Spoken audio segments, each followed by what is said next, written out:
What's up, friends? We are so excited that you are here for another episode of the High Five Preschool and Kids Weekly Training Podcast.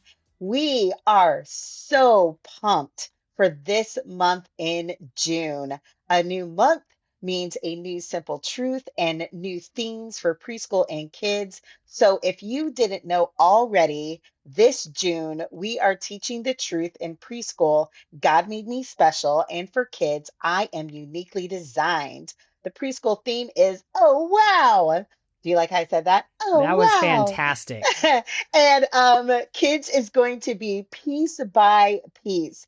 And so I am here with Rachel Raquelme and Isaac Kierstead, and we are just, man, we have been looking forward to this truth so much because it is wonderful that we get to teach kids how God has uniquely designed them and made them special. So before we kick off this first week, this first session, I want to ask the two of you, and I think this is a very fun, kind of reflective question.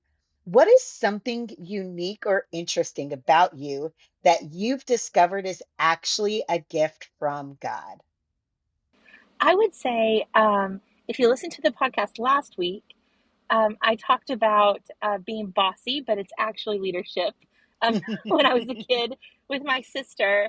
And I would definitely see that leadership is a gift from God in the way He's used it in ministry and life and just different ways for the kingdom.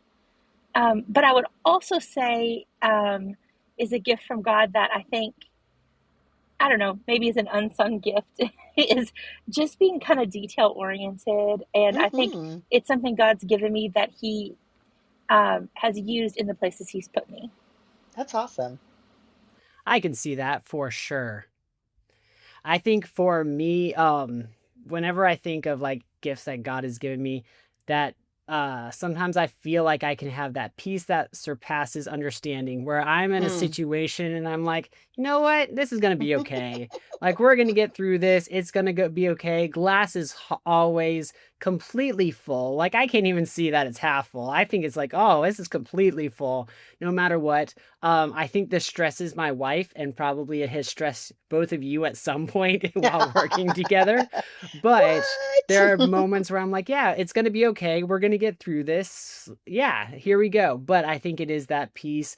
Even like when we were adopting our baby, I was like, yeah, this is going to happen. And my wife's like, we got to be sure every dot and every cross and T. And I'm very thankful for her. But yes.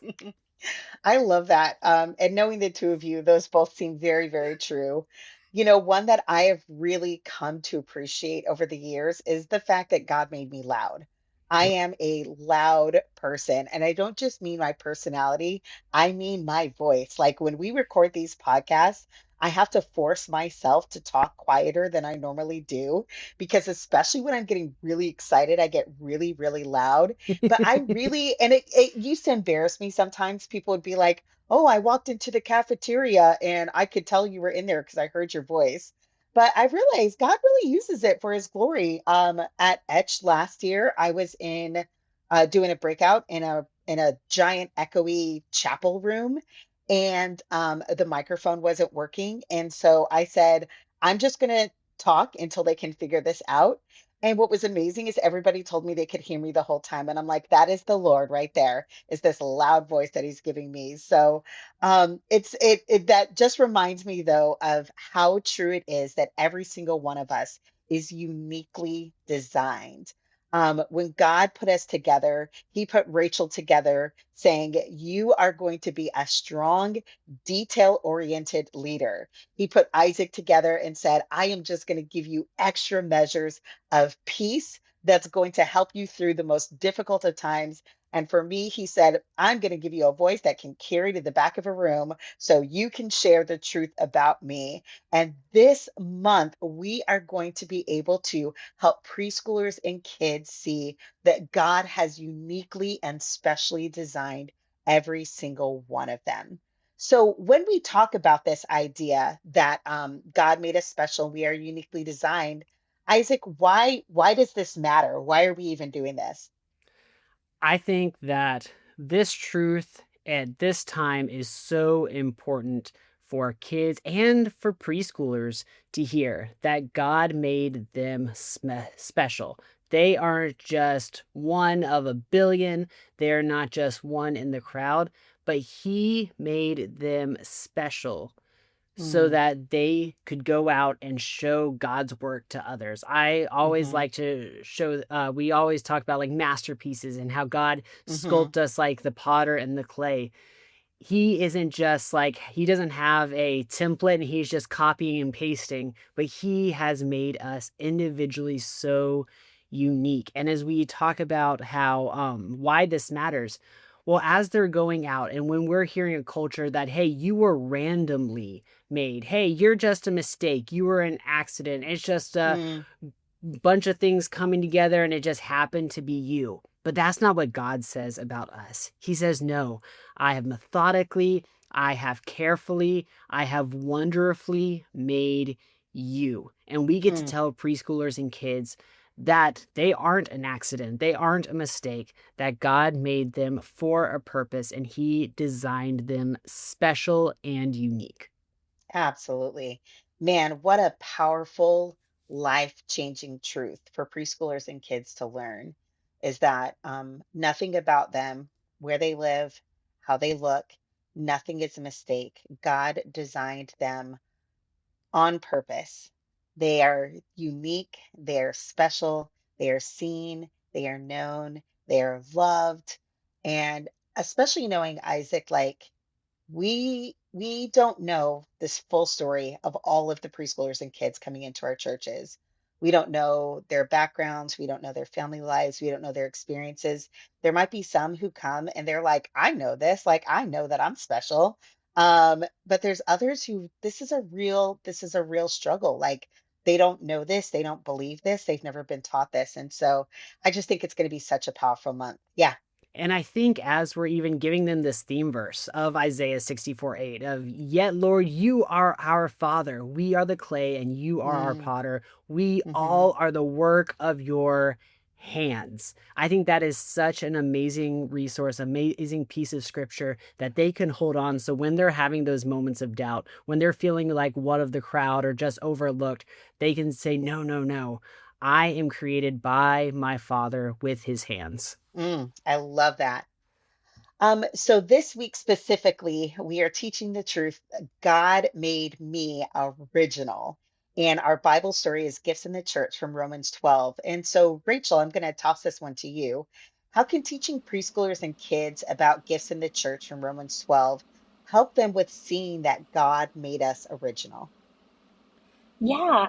So I think it's really neat because Isaac was talking a little bit about our culture and how we are uniquely designed and God made us original. And I think this Bible story talks about how God didn't just say, "Oh, you can have this strength or this gift or this talent," but instead everything is uniquely designed and crafted for all of us to serve the Lord, to serve His church, and to serve in the kingdom of God. And it's not by accident. I think that it's so neat because God made us original. We are not mass marketed. You know, I think about how you can see kids in the same t-shirt if you go to school, or the same shoes, or the same backpack, and you know there are so many things that are the same, but that's not how God made us. He crafted each one of us individually, and not just to be quirky or funny, but because he has a purpose for us. And I think that goes so hand in hand with being made original, because God hmm has given us a personality. He's given us likes and dislikes and things that are unique to us, but He's also given us gifts and talents that we can use for His glory and for hmm the kingdom and to share about Him with others. And I think we have to talk about both sides of that. Not that we're just hmm original, but that we are original because God has something for us to do. Absolutely. And I love it because obviously there's times that we can talk about gifts, right? Gifts in the church, gifts that God gives us, and some of those gifts can seem more glamorous than other gifts. Or you might think, well, if we've got 10 people that are gifted in this, then what does it matter for me? But when we talk about these gifts, it's the idea that the way that we see them lived out is special and unique and original in every single one of us. Like Rachel, you and I technically have the same job title, right? Like we're both Yeah. content editors and it's something that God has gifted us in. And yet the way that we do it is different because we're original. We're unique. And I just think that is so great to help kids and preschoolers see that about themselves, that God has given them gifts, but He has made them original, one of a kind, and special. And so, even thinking about that, right, when we talk about this idea of God making us original and God giving us gifts, we can start to play the comparison game where some of these gifts seem like they're way more glamorous than others. The person who is up front, the person who is loud, the person who can really like get a lot of attention might seem like, oh, wow, they're more gifted than, say, the person running tech or the person who just really likes to pray with their friends and things like that. So, what are ways that you guys think that we can encourage preschoolers and kids, or encourage fellow teammates, or even just families and adults and other people in our churches who don't necessarily see themselves as like gifted than other people? I think one thing is to just start off by encouraging them. I think Mm, just really highlighting the things that they do well and saying, "Hey, I'm really proud of you for taking that step and I can see that you're improving in this, or I can see that you're passionate about this." I think instilling anything in someone is important. I remember there was a moment as when I was a coach, and there was a person who tried out for my team, and I had to say, "Hey, I don't think this is your talent. I know that a lot of your friends at school are doing this, but this isn't your talent. But I heard you play piano at the talent show at school a few weeks ago. I think you should go after that." And I having those conversations of saying, "Hey, this not might not be what your friends are doing. This might not be what you think is the ooh cool like gift or thing, but this is a God-given ability." She had a great ear for music, so being able to say, "Hey, you can play piano, get better with that," and she became a great pianist. It was really cool to see her get better and grow in that. So there are going to be moments where we can encourage those skills if they're not the skill that everyone thinks are, "Ooh, this is the upfront skill," but this is the gift that God has given them. And I think one gift that is often overlooked that I love to find and highlight, especially when I was in children's ministry on a week to week basis, is that gift of kindness. Because I feel like that mm, is one that is not the loud one up front. It's not hmm the one who is always the center of attention. But finding that kid who is kind, that is an amazing God given ability that it can really bring your whole group together. Because whenever, and those are normally the kids that when I have a first time guest at church, I'm like, "Hey, come sit next to him, come sit next to her," because I know that they're going to show the kindness of Jesus in an amazing way. And I can then highlight that later and say, "Hey, thank you so much for taking the time to talk to that first time guest. It's so great that thanks for letting me just trust you with that." And it's such a cool thing that we can highlight. mm, Yeah, and I think it's even encouraging for kids who may be quieter kids to even talk to them about how God can still use them in leadership positions and things, even if they're not the one that they would say, "Oh, I have this upfront gift," or "I am a louder person." How God can use all gifts in different ways. And because I think about you can put two kids together, and one could be very, very quiet and not necessarily be one that you even realize is there. But when given the task to lead, could do it so well, it would just look very, very differently than mm. someone in the room who you can hear them from across the room, or you are always laughing at their jokes or things like that. And I just think it's important to encourage kids, leaders, teammates, hmm everyone, that God has gifted us all to lead in different ways and to serve in different ways. And it just may look differently from person to person because hmm he's crafted us and we're all original. And so the ways we can lead and use our gifts are original too. I love that. It is amazing, I think, what the power of our words can do for helping, like we said, preschoolers and kids, teammates, and other adults to just see and recognize this truth. you're at pickup time and you say like, I can tell, Rachel, you are the perfect mom for Ezra. Like, I just see your influence in his life and the way that he talks about you. Like, God made you just the absolute perfect. There could never be another better mom for Ezra than you.